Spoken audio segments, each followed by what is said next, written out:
रूस ने 4 दिन में जंग खत्म करने की रणनीति बनाई थी, लेकिन जंग 19वें दिन में पहुंच चुकी है। सवाल यही कि ऐसा क्या हो गया जिससे रूस जैसी महाशक्ति अपने से कहीं ज्यादा कमजोर यूक्रेन को 18 दिन में नहीं हरा पाई।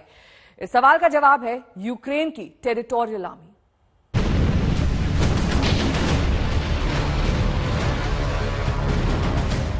रूस ने मिसाइलों से भयानक हमले किए, रॉकेट लॉन्चर से एक के बाद एक दर्जनों रॉकेट फायर किए, क्लस्टर बमों से एक के बाद एक दर्जनों बम गिराए, लेकिन कीव अब भी नहीं जीत पाए। जानते हैं इसकी वजह क्या है? इसकी पहली वजह है रूस की रणनीति, जो शुरुआती दिनों में ही फेल नजर आई। दूसरी वजह है रूस की मजबूरी कि उसे यूक्रेन के नागरिकों को जहां तक हो सके बचाते हुए हमला करना था, जो कि उसके खिलाफ थे। तीसरी और सबसे बड़ी वजह है यूक्रेन की सेना का जबरदस्त पलटवार, और ये इसलिए मुमकिन हो पाया क्योंकि यूक्रेन ने तैयार की है अपनी टेरिटोरियल आर्मी। रूस है वो चाहता है कि इस युद्ध को एक अंजाम तक पहुंचा दे, इस युद्ध का कोई अंजाम निकल जाए। हालांकि जिस रफ्तार से ये सब कुछ चल रहा है और उसका अलग अलग विश्लेषण है कि क्यों इतना समय लग रहा है।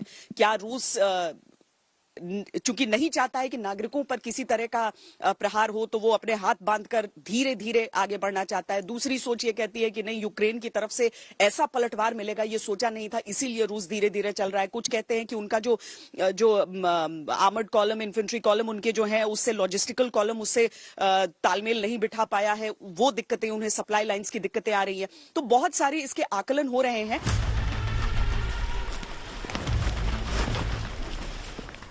टेरिटोरियल आर्मी ऐसे सैनिक होते हैं जो आम नागरिक होते हैं और सेना में अपनी सेवाएं कम समय के लिए देते हैं। आमतौर पर किसी भी टेरिटोरियल आर्मी की ट्रेनिंग 3 महीने की होती है, लेकिन यूक्रेन में इस वक्त 3 दिन में ही ट्रेनिंग दी जा रही है। और युद्ध के कई क्षेत्रों में रूस के सैनिकों पर यूक्रेन की यही टेरिटोरियल आर्मी भारी पड़ रही है। आज तक की टीम यूक्रेन के लिए लड़ने वाली टेरिटोरियल आर्मी के एक ट्रेनिंग कैंप में पहुंची। हमने इसके एक ट्रेनिंग सेशन में हिस्सा लिया, जहां यूक्रेन के सैनिक नागरिकों को बंदूक चलाने की ट्रेनिंग दे रहे हैं। रूस के खिलाफ युद्ध में यूक्रेन के करीब 60,000 से ज्यादा नागरिक तो विदेशों से ही आए हैं। ये लोग अपने देश के लिए रूस के खिलाफ लड़ना चाहते हैं। यूक्रेन की सेना ने रूस से टकराने के लिए अपने नागरिकों को बंदूकें थमाई हैं। इसी टेरिटोरियल आर्मी के भरोसे वो रूस को मात देना चाहती है। The entire training takes about 3 to 5 days, as far as I'm aware right now, because obviously there are many undertrained people joining the territorial defense with little to no combat experience. Ukraine इन सैनिकों की her training, चाहे वो बंदूक के साथ हो या फिर फील्ड ट्रेनिंग हो या फिर निशानेबाजी हो, ये 3 दिनों में ही पूरी करवा रही है। इसमें इन लोगों को AK-47 चलाना सिखाया जाता है।